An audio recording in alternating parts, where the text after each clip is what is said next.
अरे सुनना टूरी मोर दिल के रानी, देखत देखत हो गए कहानी। हाय रे तोरा जन बने शैतान, तोर बात सुन के धड़काए परान। टूरा टूरी प्यार करे चोरी चोरी, आँखी ले आँखी मेले बन गए प्रेम कहानी मोरी।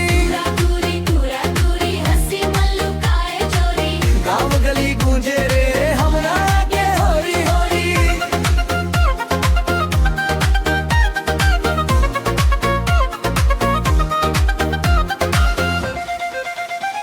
चांदी जैसन चमके तोर हंसी, मोर दिल ला कर दे बेहोशी।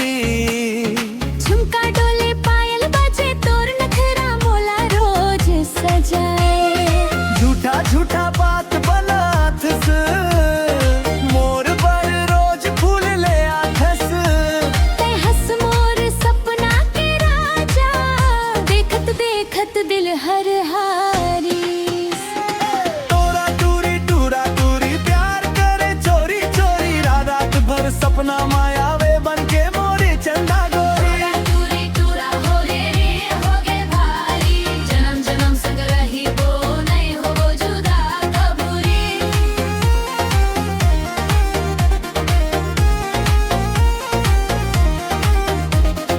रंग बिरंगी मेला मनाचबो, हाथ धर के संग संग गा